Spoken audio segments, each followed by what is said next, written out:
Hello friends, this video on electrostatic potential part 16 is brought to you by examfear.com. No more fear from exam. Please make sure that you have watched all the videos till part 15 before going ahead with part 16. Now let us find out a relationship between electric field and electric potential. So let me use the notation so that it becomes easier for you to understand. Electric field E and electric potential V. So we will find out a relationship between these two. So for that, let us consider equipotential surfaces. Let us suppose we have these two equipotential surfaces. One surface is at some potential V.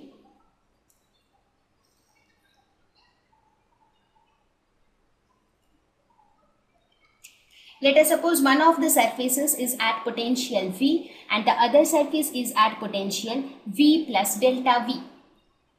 Let us suppose the potential at this surface is V.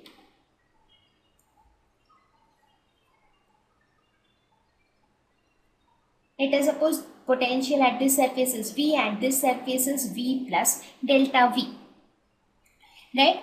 And we have a small charge, say dq. We want to take this small charge dq from a point on a surface to another point on the other surface. Let us suppose we want to take this charge from point A to point B.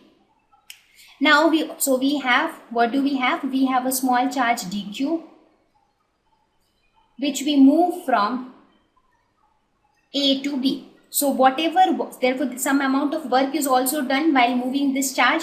So what is that small amount of work done?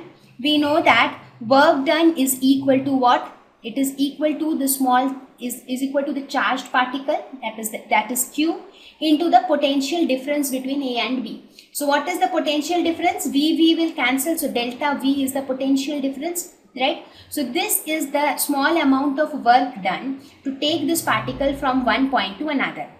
But also we know that work done can also be written as dot product of force and displacement. So this can be written as F into dr into cos theta. So what is theta? Theta will again be 180 degree. That's because the force and the displacement, they are always in the opposite direction in this case, because the electric force acts along the direction of electric field. Right, and the direction of electric field is this is the direction of electric field, and the particle is taken from A to B, right? So these two directions are totally opposite, so this is cos 180, which becomes equal to F minus F into dr. Now what is this F? This force arises due to electric field, so we can write it as minus E into dq into dr. Now if you look at this equation and this equation, what do you see? The left hand side of both the equations are same. Therefore, from 1 and 2, we can say that dq into delta V is equal to minus E dq into dr. So dq will get cancelled. Therefore, we say that E is equal to minus dV by dr. That means electric field is equal to the change of electric potential with distance. Right? So this is the relationship between electric field and electric potential. So what does this say regarding the direction of electric field? It says that the electric field is always along the direction where the potential decreases steepest. That means where the decrease in potential is more, the electric field is always along that direction. So it is along direction where potential decreases the steepest. That means the decrease of potential is maximum. So electric field will be along that direction. And what it does it tell about the magnitude?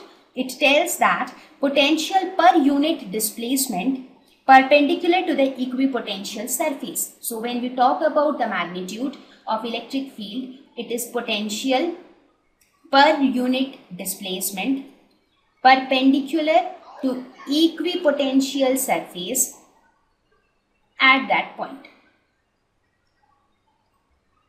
right?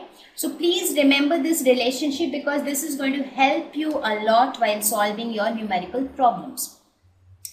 Now that we have reached towards the end of discussion on electric potential, let us have quick round of discussion on electric potential energy as well. I have already discussed about potential. Thank you. Please visit examfear.com to watch free educational videos, try free online tests, get the best quality study materials, study from the best tutors and mentors, and much more. Thank you once again.